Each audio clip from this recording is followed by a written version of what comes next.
ہمارے ایک بزرگ ہوتے تھے، راستے سے گزر رہے ہیں، بندر والا تماشا دکھا رہا ہے، لوگ دیکھ رہے ہیں، یہ بھی کھڑے ہو گئے۔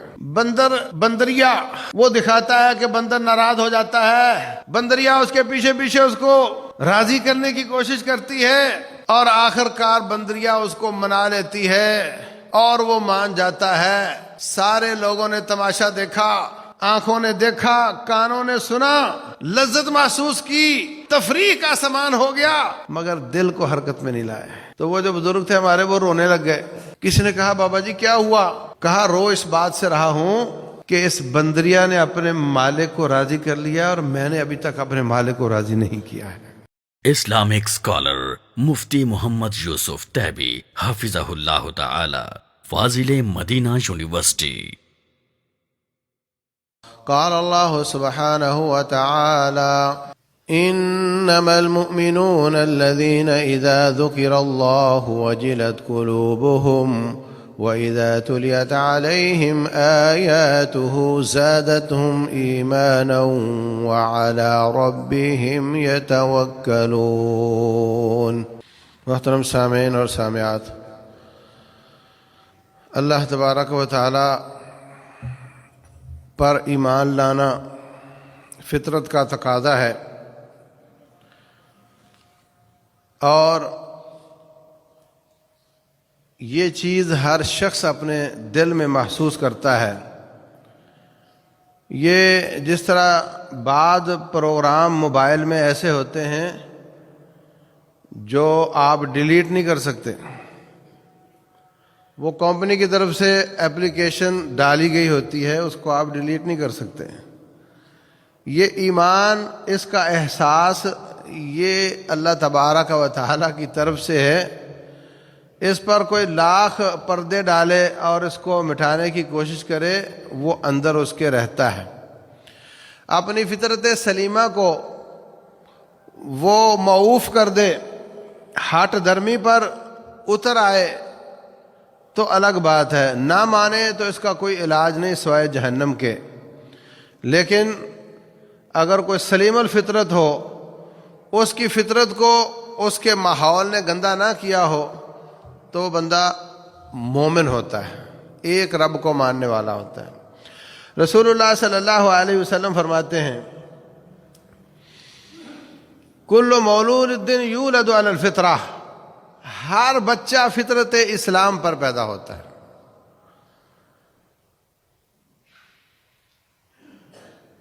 فطرت اسلام پر پیدا ہوتا ہے۔ فَأَبَوَاهُ يُهْوِدَانِهِ أَوْ يُنَصِّرَانِهِ أَوْ يُمَجِّسَانِهِ، پھر اس کا ماحول، اس کے والدین، اس کے رشتہ دار، اس کا سکول، اس کا موبائل فون، اس کا میڈیا اس کو یہودی بنا دیتا ہے، یا عیسائی بنا دیتا ہے، یا مجوسی بنا دیتا ہے۔ یہ نہیں فرمایا کہ پھر اس کا میڈیا اس کو مسلمان بنا دیتا ہے، کہا یہودی، عیسائی یا مجوسی بنا دیتا ہے۔ اس لیے کہ مسلمان وہ ہے، وہ فطری طور پہ مسلمان ہے۔ ایمان انسان کی فطرت ہے، اور فطرت ایمان ہے۔ رسول اللہ صلی اللہ علیہ وسلم فرماتے ہیں: آدم علیہ السلام سے لے کر نوح علیہ السلام تک 10 صدیاں ہیں، اس میں کوئی شخص مشرک نہیں تھا، سب فطرت اسلام پر تھے۔ انبیاء آتے تھے کافروں کو مسلمان کرنے کے لیے نہیں، بلکہ مسلمانوں کی رشد و ہدایت کے لیے، ان کو اللہ تبارک و تعالیٰ کی باتیں بتانے کے لیے، اللہ کن باتوں سے خوش ہوتا ہے یہ بتانے کے لیے، اللہ کن باتوں سے ناراض ہوتا ہے یہ بتانے کے لیے آتے تھے، ورنہ وہ سب کے سب مسلمان تھے۔ پھر آہستہ آہستہ جو اس زمانے کے بزرگ تھے، نیک لوگ تھے، وہ فوت ہونے لگے تو شیطان نے کہا کہ اتنی تمہیں ان سے محبت تھی تو اب ان کو ایسے ہی بھلا دو گے؟ جو تیرے دماغ میں اس کا اسکیچ ہے اس کی تصویر بنا لو۔ تو ان بزرگوں کی تصویریں بنا لی گئیں۔ وقت گزرنے پر وہ نسل گزر گئی، اگلی نسل آئی، تصویر بھی آہستہ آہستہ بوسیدہ ہونے لگ گئی۔ تو اگلی نسل سے کہتا ہے کہ یہ تصویر تمہارے ابے نے بنوائی تھی، یہ تو مٹتی جا رہی ہے، اس کو انمٹ بناؤ، اس کو پتھر پہ بنا لو تاکہ یہ مٹے نہیں۔ اگلی نسل نے اس کو پتھر پہ بنا لیا، وہ فوت ہوئے تو اگلی نسل سے شیطان آ کر کہتا ہے کہ تمہارے بڑے ان بزرگوں کی پوجا کرتے تھے اور تم نے اس کو ویسے رکھا ہوا ہے۔ تو پھر بتوں کی پوجا شروع ہو گئی۔ اصل یہی تھا کہ سب ایمان پر تھے۔ آج بھی اگر کسی جزیرے پر کوئی ایک ہی شخص ہو، باقی اور کوئی نہ ہو، بچہ ہے، آہستہ آہستہ اللہ نے اس کی کوئی زندگی کا وسیلہ بنا دیا، اس پر کسی شخص نے کام نہیں کیا، وہ جوان ہو گیا تو وہ اسلام پر ہوگا، وہ ایک رب ذوالجلال کو مانتا ہوگا۔ اس کو نماز روزے کا نہیں معلوم کیونکہ کسی نے بتایا نہیں، لیکن وہ یہ عقیدہ رکھتا ہوگا کہ ساری کائنات کا خالق اور مالک اور میری تمام عبادات کا مستحق ایک اللہ ہے، دو نہیں سمجھتا ہوگا۔ یہ فطرت اسلام ہے، یہ ایمان ہے جو فطرت کا تقاضا ہے۔ کسی رب کے منکر کو بھی اگر کوئی تھپڑ مارے تو اس کی نظریں آسمان کی طرف اڑ جاتی ہیں، اور وہ چاہے نہ چاہے۔ حضرت امام ابن تیمیہ رحمۃ اللہ علیہ، ان کے ساتھ ایسا ہوا، منکر تھا تو وہ ان کو کوئی کام تھا حضرت امام ابن تیمیہ رحمۃ اللہ علیہ سے، انہوں نے ان کا کام نہیں کیا، پھر آیا پھر نہیں کیا، پھر آیا پھر نہیں کیا، تو پھر وہ چڑ گیا، مایوس ہو گیا۔ مایوس ہونے کے بعد پھر اس نے اوپر انگلی اٹھائی تو حافظ صاحب فرمانے لگے اوپر کیا ہے، تو مانتا ہی نہیں ہے، تو اللہ کو عرش پہ مانتا ہی نہیں ہے، تو اوپر انگلی تیری کیوں اٹھی ہے؟ یہ فطرت کا تقاضا ہے۔ یہ ایمان بنیادی طور پر فطرت کا تقاضا ہے۔ ہندو بھی اللہ کو اللہ نہیں مانتے، رحمان نہیں مانتے، یہ بات درست ہے، لیکن ساری کائنات کا بڑا کسی نہ کسی کو ضرور مانتے ہیں۔ اس کا نام رام رکھ لیں یا کوئی اور رکھ لیں، لیکن وہ سمجھتے ہیں کہ ساری کائنات کا مالک کوئی ایک ضرور ہے۔ اللہ المستعان۔ یہ ایمان مجمل ایمان، انبیاء کرام اس کی تفصیل بیان کرتے ہیں تو ایمان مفصل ہو جاتا ہے، اس کی جزیات پر ایمان پیدا ہو جاتا ہے، اور پھر وہ ایمان بڑھتا بڑھتا اتنا اعلیٰ ہو جاتا ہے کہ اللہ تبارک و تعالی اس شخص کا مرتبہ بہت بلند کر دیتا ہے۔ یاد رکھیں، اعمال صالحہ ایمان کا حصہ ہے۔ زیادہ نیکیاں کرنے سے ایمان بڑھتا ہے، برائیاں کرنے سے ایمان کم ہو جاتا ہے۔ اور یہ بھی یاد رکھیں کہ صرف نیکیاں، عملی نیکیاں نہیں، عملی نیکیوں کے ساتھ ساتھ ایمان بھی پروان چڑھے اور چڑھتا ہے تو پھر اس کے درجات بلند ہوتے ہیں۔ اللہ تبارک و تعالیٰ جب کسی شخص کو نمبر دیتا ہے تو ایمان ضرب عمل، نتیجہ اس کا درجہ۔ اگر کسی کی نیکیاں ایمان میں اضافے کا سبب نہ بنے تو وہ نیکیاں نہیں، ان میں کوئی کمزوری ہے، کوئی اخلاص کی کمی ہے، کوئی نیت کا فطور ہے، یا رسول اللہ صلی اللہ علیہ وسلم کی اطاعت اس میں نہیں ہے، اپنی مرضی سے نیکیاں کر رہا ہے۔ اگر وہ نیکی نبی صلی اللہ علیہ وسلم کے بتائے ہوئے طریقے کے مطابق ہو، نیت خالص ہو اور اللہ تبارک و تعالیٰ پر ایمان ہو تو ہر نیکی ایمان کو زیادہ کرتی۔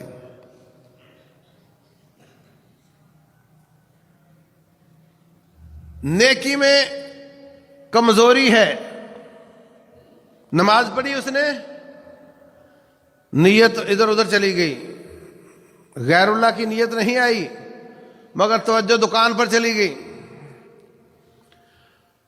یا اس کے جو اذکار ہیں یا اس کی دعائیں ہیں اس میں کمزوری آ گئی، یا نظر ادھر ادھر گھوم گئی،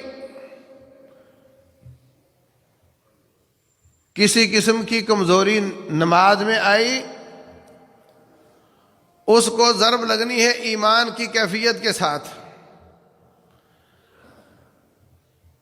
100 نمبر میں سے 100 نمبر کی نماز، ایمان 0، ضرب لگی تو جواب کیا آیا؟ 0۔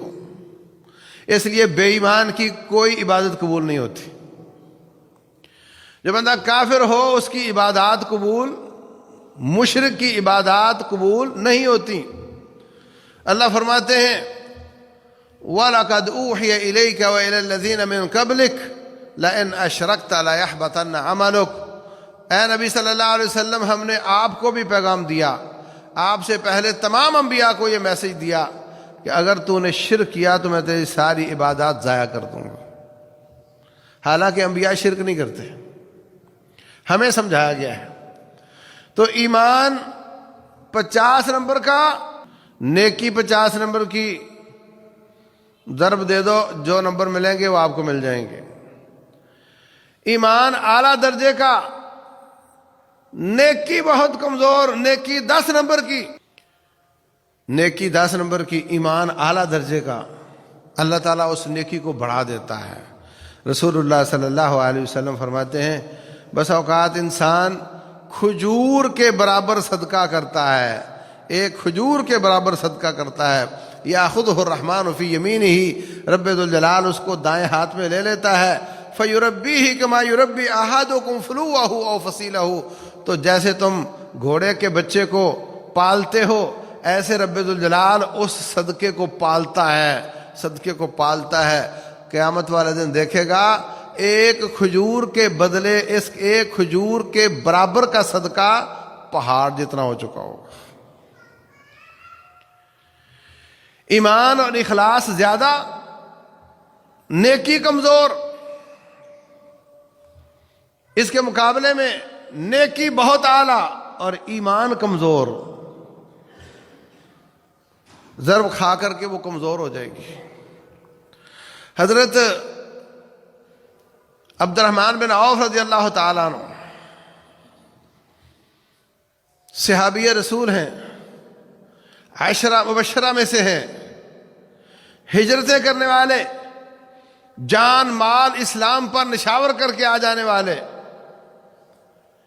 ان کی ان بن ہو گئی حضرت خالد بن ولید رضی اللہ عنہ کے ساتھ۔ خالد بن ولید رضی اللہ تعالیٰ عنہ بھی صحابی ہیں، وہ بھی مجاہد ہیں، وہ بھی غازی ہیں، بیسک رینک دونوں کا صحابی والا ہے، لیکن یہ لیٹ آئے ہیں۔ وہ مکہ میں مسلمان ہو کر ہجرت کر کے آئے، یہ مکہ سے مدینہ آنے کے باوجود 6 ہجری میں صلح حدیبیہ کے بعد مسلمان ہوئے، لیٹ آئے ہیں۔ نیکیوں کا بیلنس بھی کم ہے مقابلے میں، نیکیاں کم ہوں تو ایمان بھی مقابلے میں اتنا نہیں ہے جتنا ان کا ہے۔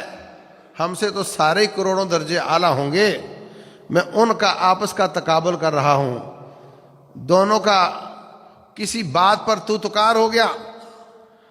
رسول اللہ صلی اللہ علیہ وسلم کے سامنے بیٹھے ہیں، آپ نے فرمایا حضرت خالد بن ولید رضی اللہ عنہ کو مخاطب کرتے ہوئے فرمایا لو ان احدکم انفق مثل احد ذهبا، اگر تم میں سے کوئی تیرے لیول کا کوئی شخص احد پہاڑ کا مالک بن جائے، احد پہاڑ سونے کا بن جائے، سارے کا سارا صدقہ کرنے کی توفیق مل جائے، ما بلغ مد احدہ ولا نصیفہ، اور یہ عبد الرحمن بن عوف جیسے ایک مٹھی برابر صدقہ کریں تو احد پہاڑ کا سونا اس مٹھی کا مقابلہ نہیں کر سکتا۔ یہاں سے سمجھے آپ کے ایمان کا کتنا فرق پڑ جاتا ہے۔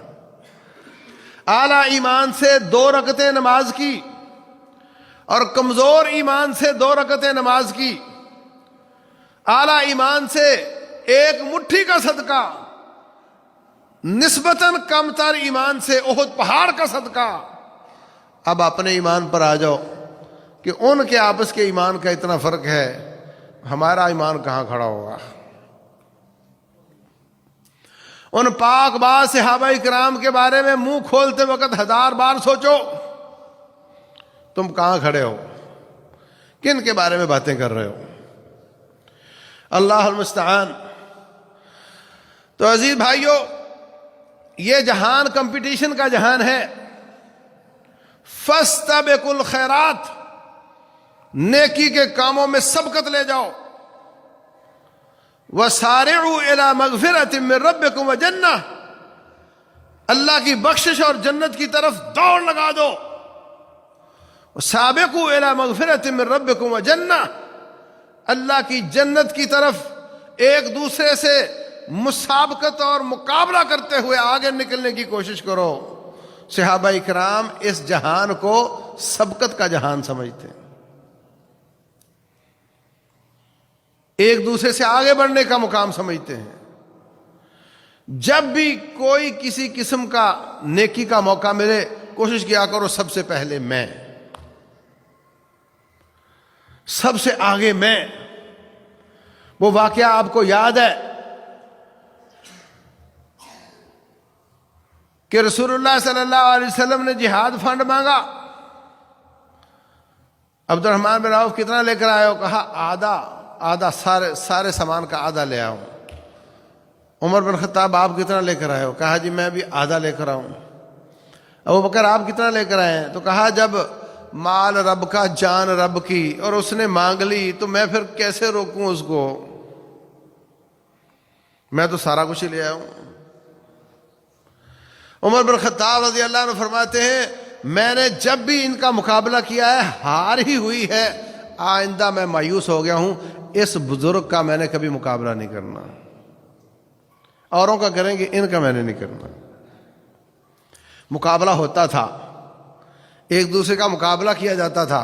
اس مقابلے میں جیتنے کی کئی شکلیں ہیں. نیکیاں زیادہ کرو، گناہوں کو کم کرو، گناہ ہو جائے تو معافیاں مانگو. اور بہترین شکل اس مقابلے کو جیتنے کی، کمپیٹ کرنے کی یہ ہے کہ نیکی کرو، زیادہ کرو، اعلیٰ درجے کے ایمان کے ساتھ کرو. جتنے لوگ نماز پڑھتے ہیں کیا سب کی نماز کا اجر برابر ہے؟ ابھی انشاءاللہ ہم جمعہ پڑھیں گے، کیا سب کو برابر کے نمبر ملیں گے؟ رسول اللہ صلی اللہ علیہ وسلم فرماتے ہیں کہ بسا اوقات انسان نماز پڑھتا ہے 100 نمبر کی، ملتے ہیں اس کو 50. بسا اوقات نماز پڑھتا ہے 100 نمبر کی، ملتے ہیں 15-20. بسا اوقات نماز پڑھتا ہے 100 نمبر کی، خالی ہاتھ واپس چلا جاتا ہے، کچھ بھی نہیں ملتا. تو اپنی عبادات کی کوالٹی بھی اچھی کرو، کوانٹٹی بھی اچھی کرو، اور دل کی کیفیت بھی اچھی کرو. ایمان کو اعلیٰ درجے کا رکھو تاکہ اعلیٰ درجے کے ایمان کے ساتھ چھوٹی نیکی بھی بڑی ہو جائے، چھوٹی نیکی بھی بڑی عظیم ہو جائے. وہ ایمان اعلیٰ کیسے ہو سکتا ہے؟ اللہ تبارک و تعالیٰ پر ہمارا ایمان ہے کہ اللہ ہے، اللہ دیکھتا ہے، اللہ بولتا ہے، اللہ سنتا ہے. رب ذوالجلال والاکرام کائنات کو چلاتا ہے، وہی پیدا کرتا ہے، وہی شکلیں بناتا ہے. یہ سب معلومات کہاں سے ملی ہیں؟ یہ اللہ تبارک و تعالیٰ کے ناموں اور رب ذوالجلال کی صفات، اس کے معانی اور مطالب کو سمجھنے سے ملی ہیں. تو ایمان زیادہ کرنے کی بہترین شکل یہ ہے کہ ہم اللہ کا علم حاصل کریں، اللہ کا علم حاصل کریں. اگر کسی خطیب کے بارے میں آپ کو بتایا جائے کہ وہ ایسا ہے ویسا ہے اور فیس بک پہ اس کی ایسی ریٹنگ ہے اور دنیا والے اس کو اتنا چاہتے ہیں، تو آپ کے دل میں اس کی عظمت بڑھتی چلی جاتی ہے، اس کو دیکھنے کا شوق بڑھتا چلا جاتا ہے۔ یہ انسان ہے۔ جب ہم رب رحمان جو کہ اوصاف کا مالک بھی ہے اور حمد و ثنا کے لائق بھی ہے، ہر قسم کی تعریفوں کے لائق ہے، اس کے بارے میں سمجھیں گے، سنیں گے، پڑھیں گے، اس پر ہمارا ایمان اور یقین اور اس کی عظمت ہمارے دل میں زیادہ ہوتی چلی جائے گی۔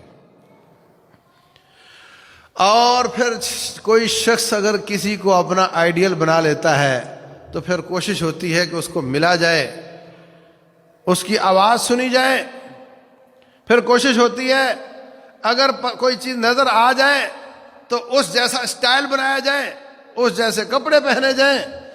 یہ محبت کے تقاضے ہوا کرتے ہیں۔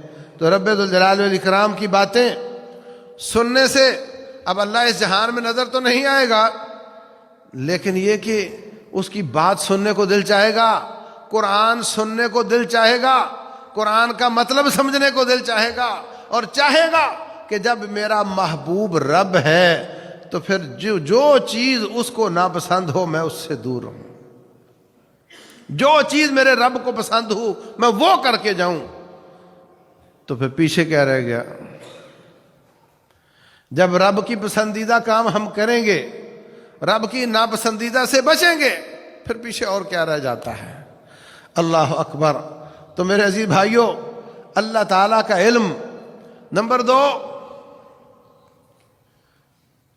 اللہ تعالیٰ کی ذات کے بارے میں علم، اللہ تعالیٰ کے کمالات کے بارے میں علم۔ اللہ کیا کرتا ہے، اللہ کیا کرتا ہے۔ ایک آیات تکوینی ہوتی ہیں، دوسری آیات شرعی ہوتی ہیں۔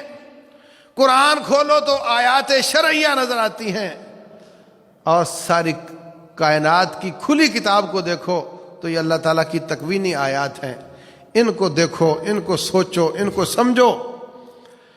اللہ تبارک و تعالیٰ نے کان دیے ہیں، اللہ نے زبان دی ہے، اللہ نے آنکھ دی ہے، اللہ نے دل دیا ہے۔ ان السمع والبصر والفؤاد کل ذلک کان عنہ مسئولا۔ اللہ تعالیٰ نے کان اور آنکھ اور دل اس کے بارے میں پوچھنا ہے۔ ہماری مصیبت یہ ہے کہ ہم کائنات میں آیات کونیہ ہوں یا آیات شرعیہ ہوں، کان سے سن لیتے ہیں اور آنکھ سے دیکھ لیتے ہیں اور بسا اوقات زبان سے پڑھ بھی لیتے ہیں، دل کو حرکت میں نہیں لاتے۔ آپ جاتے ہیں یہاں سے جناب سنو فالنگ دیکھنی ہے، مری چلو برف گر رہی دیکھ کر آتے ہیں، آپ کے کانوں نے، آپ کی آنکھوں نے، آپ کی زبان نے وہاں کا لطف اٹھا لیے، مگر دل نے غور نہیں کیا، دل نے غور نہیں کیا۔ ایمان تب آئے گا جب دل حرکت میں آئے گا، ایمان دل میں ہوتا ہے۔ قرآن کی آیت سن لی، آواز بڑی پیاری تھی، سر ہلانے لگ گیا، مگر دل کو حرکت میں نہیں لایا کہ میں سوچوں کہ اس میں اللہ تبارک و تعالیٰ کیا فرما رہا ہے۔ قاری عذاب کی آیتیں پڑھ رہا تھا، یہ کہتا ہے سبحان اللہ،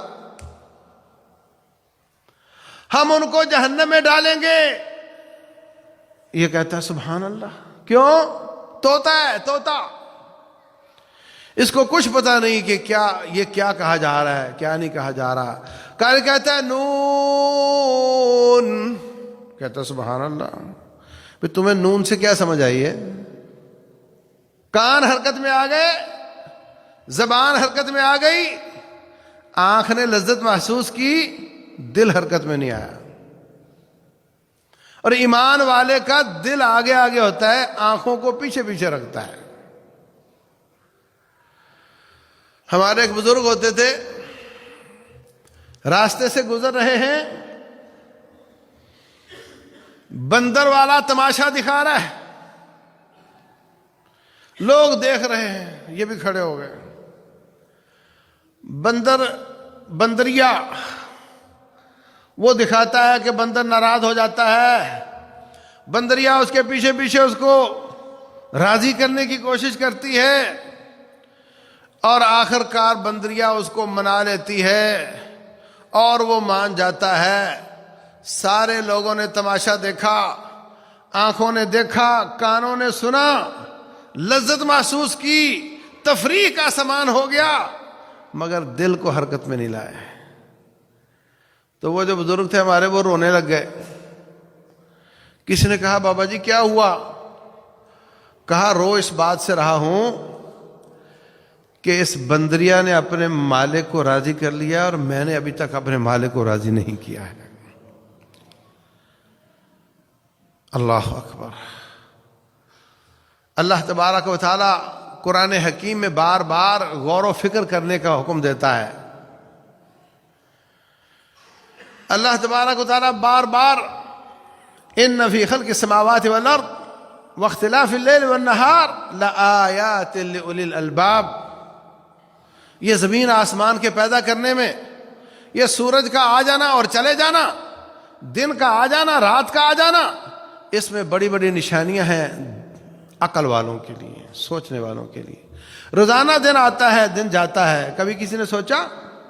دھوپ میں بیٹھ گئے، آنکھوں نے لذت محسوس کی، جسم نے راحت محسوس کی، مگر دل حرکت میں نہیں آیا۔ حضرت ابو الدرداء رضی اللہ تعالیٰ عنہ کہتے ہیں 1 گھنٹہ رب کی آیات میں غور کرنا ساری رات کے قیام سے زیادہ افضل ہے۔ حافظ ابن قیم رحمۃ اللہ علیہ فرماتے ہیں 1 آیت قرآن کی، اس کو ٹھیک طریقے سے تدبر اور فکر غور کر کے پڑھنا پورا قرآن ختم کرنے سے زیادہ اچھا ہے۔ اللہ اکبر۔ اللہ تبارک و تعالی نے قرآن نازل کیا لیدبروا آیاتہ ولیتذکر اولو الالباب، تاکہ وہ اس کی آیات میں غور کریں اور عقل والے نصیحت حاصل کریں۔ نہ ہم اللہ تعالیٰ کی شرعی آیات کتاب و سنت میں غور کرتے ہیں، اور نہ ہم اللہ تعالیٰ کی کونی آیات میں غور و فکر کرتے ہیں۔ رسول اللہ صلی اللہ علیہ وسلم کے زمانے میں سورج گرہن لگ گیا، سورج گرہن ہو گیا، آپ کبھی باہر جا رہے ہیں، کبھی اندر آ رہے ہیں، حواس اڑے ہوئے ہیں، حالت خراب ہے۔ فرمایا ان الشمس والقمر آیتان من آیات اللہ، سورج اور چاند اللہ تعالیٰ کی نشانیاں ہیں۔ لا تنخسفان لموت احد ولا لحیاتہ، یہ کسی کے مرنے جینے سے ان میں گرہن نہیں ہوتا۔ جب اس طرح کی شکل ہو کہ گرہن لگ جائے، جلدی جلدی مصلے کی طرف آیا کرو اور نماز پڑھا کرو۔ رسول اللہ صلی اللہ علیہ وسلم فوراً سارے مدینے کے لوگوں کو جمع کرتے ہیں، نماز کسوف شروع کرتے ہیں، حتیٰ کہ اتنی لمبی کر دی جب تک وہ گرہن ختم نہیں ہوا آپ کی نماز ختم نہیں ہوئی۔ اتنے پریشان ہیں۔ اور ہم کیا کرتے ہیں؟ کوئی چشمہ لے کر باہر نکل کے اس کو دیکھنے کی کوشش کرتے ہیں۔ آنکھ نے دیکھ لیا، کانوں نے سن لیا، اخبار نے خبر دے دی، گزر گیا، دل مردے کا مردہ رہ گیا۔ جو رب ذوالجلال والاکرام اتنا بڑا رب ہے کہ اتنے بڑے سورج کو لگام ڈال سکتا ہے، اس کو بے نور کر سکتا ہے، وہ رب، اس کی کتنی عظمت ہے، کس قدر عظیم رب ہے۔ میں کتنا کمزور ہوں، وہ مجھے کیوں نہیں پکڑ سکتا؟ میری بھی ہر چیز کا وہ مالک ہے، جیسے چاہے مجھے پکڑ کے سزا دے سکتا ہے۔ آپ اتنے پریشان ہیں اور ہم بالکل گزار دیتے ہیں، دل کو حرکت میں نہیں لاتے۔ چھوٹی سی بات ہے، بارش، بادل آ گئے، بڑی خوشی ہوتی بچوں کو۔ گرمیاں ہوں، بادل آ جائیں، نہائیں گے، مزہ آئے گا۔ بڑے بھی نہانے لگ جاتے ہیں، چھوٹے بھی نہانے لگ جاتے ہیں. بادل آ جاتے عہد نبوت میں تو رسول اللہ صلی اللہ علیہ وسلم پریشان ہو جاتے، کبھی اندر جا رہے ہیں کبھی باہر آ رہے ہیں. عائشہ صدیقہ ہیں یا اور بیوی ہیں، فرماتی ہیں اللہ کے رسول علیہ الصلوۃ والسلام رب کی رحمت کے آثار نظر آتے ہیں، آپ کیوں پریشان ہو جاتے ہیں؟ فرمایا سابقہ قوموں پر بادل ہی آیا تھا. قالوا ھذا عارض ممطرنا، یہ بادل ہے بارش لائے گا. بل ہوا مستعجلتم بہ، بل ہوا مستعجلتم بہ، نہیں بلکہ یہ تو وہ عذاب ہے جس کو تم جلدی طلب کرتے تھے. ریح فیھا عذاب علیم، اس میں دردناک عذاب ہے. اور جو ماپ تول میں کمی کرتے تھے اصحاب الایکہ، ان پر بھی عذاب یوم الذلہ، چھتری والا عذاب آیا تھا. بادل آئے تھے چھتری کی طرح، وہ سب اس کے نیچے ہو گئے، اوپر سے پھر نہ جانے آگ برسی یا پتھر برسے، اللہ نے ان کو تباہ و برباد کر دیا تھا. اللہ اکبر. تو میرے عزیز بھائیوں، رسول اللہ صلی اللہ علیہ وسلم غار حرا میں گھنٹوں بیٹھے رہتے ہیں، غور کرتے ہیں کائنات پر. ہمارے لوگ سمجھتے ہیں کہ آیات میں جو غور و فکر کا حکم ہے اس سے مراد سائنسی ایجادات ہیں. سائنسی ایجادات بری نہیں اگر اس میں بھی دل کو حرکت میں لایا جائے اور ہر ایجاد کے نتیجے میں رب ذوالجلال پر ایمان میں اضافہ ہو. ایک سائنسدان، اس نے جگر پر تجربات کیے. جگر کیا کام کرتا ہے؟ تجربات کر کے نتیجہ حاصل کر کے چپ ہو گیا، کسی کو نہیں بتا رہا، فیصلہ محفوظ کر لیا. کسی نے پوچھا اتنی محنت، اتنا پیسہ، اتنا وقت، اور اب تو بولتا نہیں؟ کہتا ہے اگر میں نتیجہ بتاؤں گا تو مجھے مسلمان ہونا پڑے گا. کہتا ہے جگر آٹا ان پٹ ہے، جسم میں کیا کھاتے ہو؟ آٹا کھاتے ہو. ان پٹ آٹا ہے، اس کو شوگر بناتا ہے. اگر ضرورت سے زیادہ گلوکوز ہو جائے تو اس کو فیٹس میں تبدیل کر دیتا ہے، جس کو آپ کہتے ہو فیٹی لیور ہو گیا. پوری کائنات اس بات پہ حیران ہے کہ آٹا ان پٹ ہو کسی مشین کی اور نکلے گھی اور چربی. کسی مشین میں آٹا ڈالو اور دوسری طرف سے گھی اور چربی نکل رہی ہو سکتا ہے؟ کہا جگر یہ کام کرتا ہے. سبحان من خلقہ، پاک ہے وہ ذات جس نے اس کو بنایا ہے. اس کا نتیجہ یہ ہے کہ میں کہوں اشہد ان لا الہ الا اللہ و اشہد ان محمد رسول اللہ، لیکن میں یہ نہیں کہنا چاہتا، اس لیے میں نتیجہ کسی کو نہیں بتا رہا. ایجادات جتنی بھی ہوں اس کا نتیجہ یہ ہو کہ مجھے تو آج صرف پتہ چل رہا ہے اور میرا رب سینکڑوں ہزاروں صدیوں سے یہ کام کر رہا ہے اور اس نے اس کو اس طریقے سے پیدا کیا ہے. اس کا بے ایمان ہے تو ایمان آ جائے، اگر ایمان والا ہے تو اس کا ایمان زیادہ ہو جائے. یہ مطلب ہے کہ اللہ تعالیٰ کی آیات وہ کائنات کی کھلی کتاب ہو یا رب ذوالجلال کا قرآن اور سنت ہو، ان پر غور کرنے کا یہ نتیجہ نکلنا چاہیے. اور اگر سائنس اور غور و فکر اور نتیجے کے بعد کفر میں اضافہ ہو جائے اور وہ الٹا رب کے مقابلے میں کھڑا ہو جائے، جیسے آج سائنس رب کے مقابلے میں کھڑی ہے کہ ہم تو تجربات سے مانتے ہیں، مانتے اس کو جو نظر آئے. میں تجربہ کر کے نتیجہ لا کے تجھے دکھاتا ہوں، تیری آنکھ دیکھے گی. اسی تجربے اور اسی طریقے سے اپنا رب ثابت کرو تو میں مانتا ہوں، ورنہ میں رب کو نہیں مانتا. اگر یہ نتیجے نکلتے ہیں تو یہ کفر ہے. یہ غور و فکر نقصان دہ ہے جس کا نتیجہ رب ذوالجلال کا مقابلہ ہو. اور ایسے ہی اللہ تبارک و تعالیٰ کی ذات بابرکات میں غور کرنا. اللہ تبارک و تعالیٰ نعوذ باللہ وہ خالق ہے، ساری کائنات کو اس نے بنایا ہے، تو پھر اس کے بارے میں عجیب و غریب انسانوں پر قیاس کرتے کرتے میری زبان زیب نہیں دے رہی، اس کی ذات کے بارے میں وہ باتیں سوچنے لگ جانا جو اس نے بتائی نہیں ہیں، یہ بھی راستہ کفر کی طرف جاتا ہے۔ اور آیات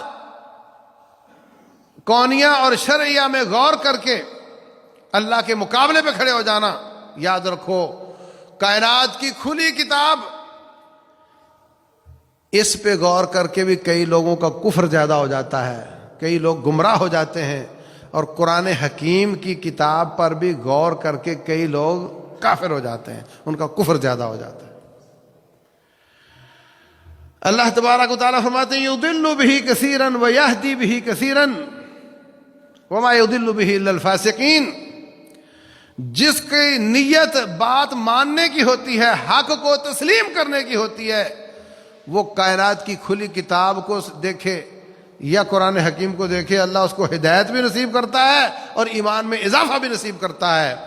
اور جس کی نیت میں فطور ہوتا ہے، بغاوت اور نافرمانی اس کے دل میں ہوتی ہے، میں نہ مانوں اس کی رٹ ہوتی ہے، پھر وہ قرآن پڑھ لے یا کائنات کی کھلی کتاب پر غور کر لے، اس کے مقدر میں گمراہی ہی گمراہی ہوتی ہے۔ اللہ اکبر۔ میں نے شاید آپ کو بتایا تھا کہ رب ذوالجلال کی ایک آیت ہے او کبحر فی بحر لجی یغشاہ موج من فوقہ موج من فوقہ سحاب، او کبحر لجی، ان کی مثال، ان کے اعمال ان کے کام نہیں آئیں گے۔ اس کی مثال ایسے ہے جیسے گہرا سمندر ہوتا ہے، یغشاہ موج، اوپر پہاڑوں جیسی لہر آتی ہے، اس کے اوپر پیچھے سے ایک اور لہر آتی ہے، لہروں پر لہریں ہیں، یہ پانی کے اندر ہے، اوپر سے بادل ہیں، سورج بھی نہیں ہے، تو اتنا اندھیرا ہے کہ اپنا ہاتھ بھی اس کو نظر نہیں آتا۔ اذا اخرج یدہ لم یکد یراہا ومن لم یجعل اللہ لہ نورا فما لہ من نور۔ اللہ اکبر۔ یہ قرآن کسی شخص نے کسی بحری بیڑے کے کمانڈر کو دے دیا، وہ پڑھتے پڑھتے جب اس آیت پر پہنچا، پڑھ کر اس کو جیسے اس کا دماغ روشن ہو گیا ہو، کہتا ہے ارے یہ نقشہ تو بالکل وہی ہے جو ہم اپنی آنکھوں سے دیکھتے ہیں۔ سمندر کے اندر جب ڈائیونگ پہ جاتے ہیں، غوطہ خوری کرتے ہیں، بالکل ایسا ہی ہوتا ہے، اپنا ہاتھ نظر نہیں آتا۔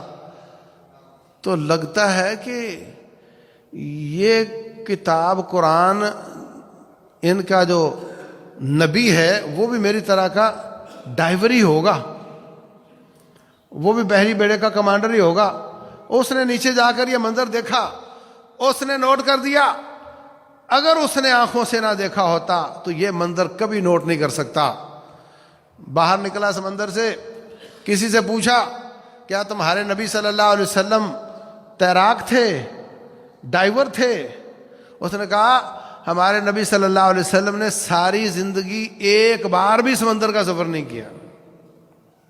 کہنے لگا عجیب بات ہے، ساری زندگی سمندر کا سفر نہیں کیا، اور کتاب میں ایسا نقشہ کھینچا گیا ہے جو دیکھے بغیر ہو نہیں سکتا، تو اس کا مطلب یہ ہے کہ اس کا دعویٰ سچا ہے، یہ اس کی کتاب نہیں، اس کے رب کی کتاب ہے۔ اشہد ان لا الہ الا اللہ و اشہد ان محمد رسول اللہ۔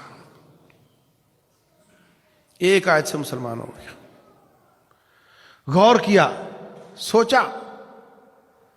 سوچنے سے، غور کرنے سے معاملات ہوتے ہیں، خالی دیکھ کر پڑھنے سے بات نہیں بنتی۔ جس طرح کائنات کو دور سے دیکھ کر غور کیے بغیر بات نہیں بنتی، ایسے قرآن حکیم کو بھی دیکھتے جاؤ اور غور نہ کرو تو بات نہیں بنتی۔ ایمان بڑھانا ہے تو پھر ان آیات پر غور کرنا پڑے گا۔ اللہ فرماتے ہیں انما المؤمنون الذین اذا ذکر اللہ، مومن صرف وہ ہوتا ہے جب اس کو اللہ یاد کروایا جاتا ہے، وجلت قلوبہم، ان کے دل ڈر جاتے ہیں، وَإِذَا تُلِيَتْ عَلَيْهِمْ آيَاتُهُ زَادَتْهُمْ ایمانا، جب ان پر اللہ تعالیٰ کی آیات کی تلاوت کی جاتی ہے ان کا ایمان زیادہ ہو جاتا ہے۔ وَعَلَىٰ رَبِّهِمْ يَتَوَكَّلُونَ، اور اللہ تعالیٰ پر وہ توکل کرتے ہیں۔ تو میرے عزیز بھائیوں، زیادہ ایمان کے ساتھ نیکیاں کرنے کا فائدہ ہے، تھوڑے ایمان کے ساتھ محنت اتنی ہے. بستر سے نکلنا، ٹھنڈے پانی سے وضو کرنا، فاصلہ مسجد کا گھر کا اتنا ہی ہے، رکعات کی تعداد اتنی ہی ہے، جان اسی وقت چھوٹی جب امام صاحب نے سلام پھیرا، وقت اتنا ہی ہے، لیکن نتیجے میں زمین آسمان کا فرق ہے ایمان کے کم یا زیادہ ہونے کی وجہ سے. صحابہ اکرام کو ایمان کی بڑی فکر ہوتی تھی. نماز پڑھی ہے، سب جا رہے ہیں، ایک دوسرے کو کہتا ہے اجلس بنا نؤمن ساعتا، صحیح بخاری میں ہے، بھائی مجھے تھوڑا ایمان کم لگ رہا ہے، ذرا بیٹھو میرے سے 5 منٹ بیٹھو میرے ساتھ، تھوڑا ایمان زیادہ کر دو پھر اپن چلتے ہیں. وہ بیٹھ جاتا، وہ قرآن کی آیت پڑھتا، کوئی سنت مصطفیٰ پڑھتا صلی اللہ علیہ وسلم، اس پر پھر دونوں بھائی بیٹھ کر غور کرتے، ایمان اپ ہو جاتا، کہتے اب ٹھیک ہے. کسی ڈرائیور کو اپنی فیول کی ٹینک کی اتنی فکر نہیں ہوتی جتنی صحابہ کرام کو اپنے ایمان کی فکر ہوتی تھی. وہ تھوڑے ایمان کے ساتھ نیکیاں کرنا پسند نہیں کرتے تھے. اللہ اکبر. ابن ابی ملیکہ رحمہ اللہ کہتے ہیں میں 30 سے زیادہ صحابہ کرام کو ملا ہوں، سب کی عادات مختلف تھیں، جو ایک کامن بات تھی سب میں وہ یہ تھی کہ سب اس بات سے پریشان ہوتے تھے کہ کہیں میرا ایمان ضائع نہ ہو جائے. حنظلہ رضی اللہ تعالیٰ عنہ کہہ رہے ہیں حنظلہ منافق ہو گیا، حنظلہ منافق ہو گیا، حنظلہ منافق ہو گیا. ابو بکر صدیق کہتے ہیں بھائی کیا ہوا؟ کہا جب نبی صلی اللہ علیہ وسلم کی مجلس میں جاتے ہیں تو ایسے لگتا ہے جیسے ادھر جنت ہے ادھر جہنم ہے، اور جب گھر میں آ جاتے ہیں، دکان میں آ جاتے ہیں، کیفیت وہ نہیں رہتی. اگر وہ کیفیت ایمان ہے تو پھر یہ کیا ہے؟ اس لیے میں تو منافق ہو گیا. یہ آپ روڈ پہ کوئی شخص کہہ رہا ہو میں منافق ہو گیا تو کیا سمجھو گے؟ سمجھو گے نا کہ ہلا ہوا ہے. اور بھائیوں کسی کا کروڑ روپیہ جیب سے نکل جائے اتنا صدمہ اس کو نہیں ہوتا جتنا ان کو اپنے ایمان کی فکر کا صدمہ ہوتا تھا. دونوں گئے نبی صلی اللہ علیہ وسلم کے پاس. آپ نے فرمایا یہ ایمان کم ہو جاتا ہے پھر زیادہ ہو جاتا ہے، یہ نفاق نہیں ہے. زیادہ ذکر اذکار کرنے سے، زیادہ عبادات کرنے سے، زیادہ استغفار کرنے سے ایمان زیادہ ہو جاتا ہے. دعوت اللہ کا کام کرنے سے، نیکی کی تلقین کرنے سے، برائی سے منع کرنے سے ایمان زیادہ ہو جاتا ہے. فرمایا جو ہاتھ سے روکتا ہے اپنی بیوی بچوں کو، اپنے بھانجوں بھتیجوں کو برائی سے ہاتھ سے روکے، یہ اعلیٰ درجے کا ایمان ہے. اگر کوئی کسی کو زبان سے روکے یہ درمیانے درجے کا ایمان ہے. اگر کچھ بھی نہیں کر سکتا دل سے برا جانتا ہے، برائی کو برا کہتا ہے، اچھائی کو اچھا کہتا ہے، فرمایا وذالک اضعف الایمان، یہ سب سے کمزور ایمان ہے. تو یہ سارے کام کرنے سے ایمان بڑھتا ہے. درس و دروس سننے سے پتہ چلے کہیں درس رکھا ہوا ہے، کوشش کیا کرو سارے کام چھوڑ کر وہاں پہنچنے کی. اس سے ایمان زیادہ ہوتا ہے. اور زیادہ ایمان کے ساتھ نیکیاں کریں گے تو دنیا میں کمپیٹ کر سکیں گے اور ایک دوسرے کے مقابلے میں جنت میں اعلیٰ مقام حاصل کر سکیں گے. اللہ تبارک و تعالی عمل کی توفیق دے. وما علینا الا البلاغ.